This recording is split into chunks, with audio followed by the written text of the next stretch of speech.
Hi everyone, hope you're all doing well and welcome back to another video on New World. So it's finally happened, server transfers have actually opened up. We've just had the announcement this morning, or at least this morning EU time, which is announced the rollout plans for the 1.03 update, which is going to be bringing in these server transfers. But there's a few little bits I want to cover and a few little bits to talk about and how they're going to be brought in. It seems they, or Amazon, at least have a little bit of a sense of humour about it because they're introducing a waiting emote and the Stoic as a title in game. Clearly kind of a little bit of a dig at their own epic waiting times some people have been having on queues, plus just kind of the length of time it's kind of taken to get some of these server transfers out and into release, because I know quite a few people have been waiting to transfer to some of their friends for quite a long time now. But essentially, we're having a 5-hour downtime today, starting at 6 AM UTC time this morning on the 20th, and that's going to be about a 5-hour downtime. As that comes back up though, they are not immediately turning on server transfers. They're going to be checking world stability, making sure all the worlds come online first.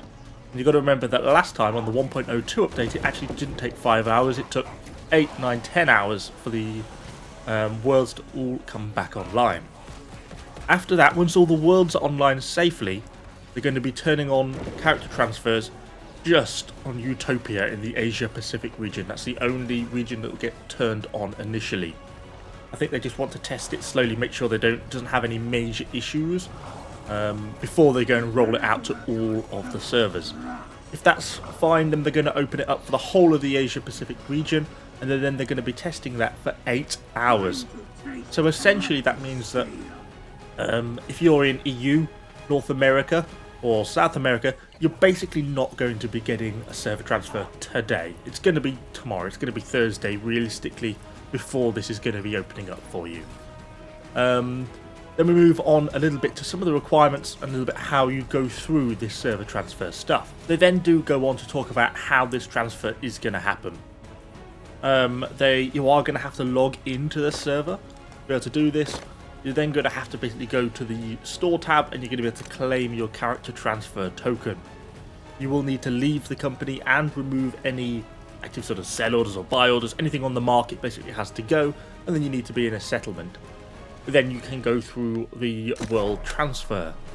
You'll be able to take with you obviously all your character progression, everything you've got in your inventory and your storage, or your gold, your houses and housing decorations, and you're going to keep all your quest progress and everything like that.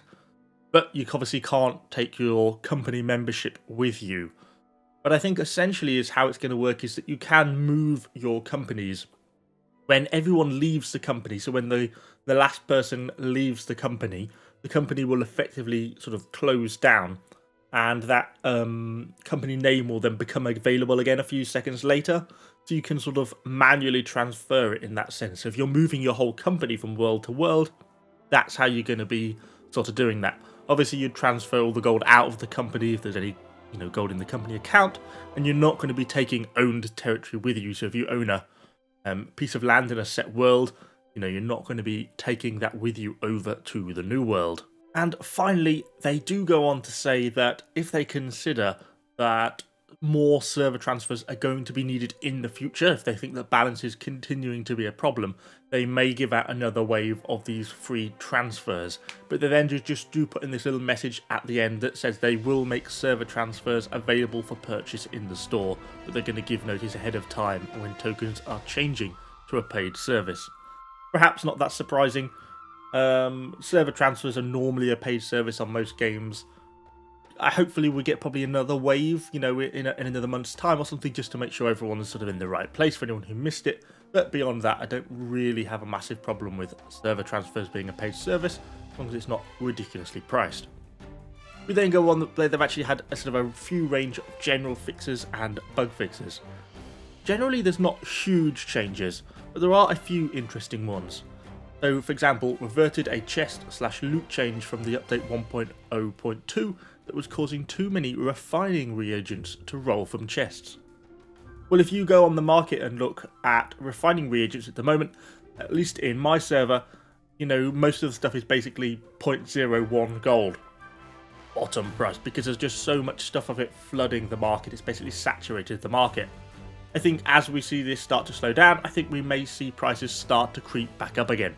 It may be a good time to stock up on any extra crafting reagents you need because the supply in the game is going to be getting less going forwards, and that probably will make a bit of a difference. We see also things like armor pieces going to be limited to 1 skill perk per piece now, which is a nice change so you can't stack multiple character skills onto 1 armor piece. A few other changes around the back end, clearer messages when you're getting kicked for AFK. Also some bug fixes. Tier 4 and 5 Azeroth staffs have been fixed, so those high level portals are now working again properly. Housing UI issues. Lots of sort of smaller little stuff. I saw they have again tried to fix the abandoning event notification, which still seems to be persisting for some people. That's just one of those bugs that they just seemingly cannot actually get fixed. They just seem to be almost impossible to get sorted. And they also have a few speculative fixes and some things like the issues with titles and achievements still not working. I think they thought they'd fixed it, but apparently they actually haven't. That's been a problem I've had for ages. That never really works on mine, so I'm assuming it's probably the same for a lot of you guys as well. So that really covers the bulk of the changes in today's patch update. Server transfers are the main one. That's what they've been working towards now for the past few weeks. So it's good to see that it's finally being deployed. Hopefully we get a smooth deployment. We'll see over the next couple of hours. We're currently on downtime now as I'm recording this, so fingers crossed for a smooth deployment and we all get the server transfers and people can get to the right server that they want to be on. Anyway, any questions, let me know in the comments down below. And of course, subscribe to the channel for a lot more New World content. Thanks for watching, guys. See you all on the next one.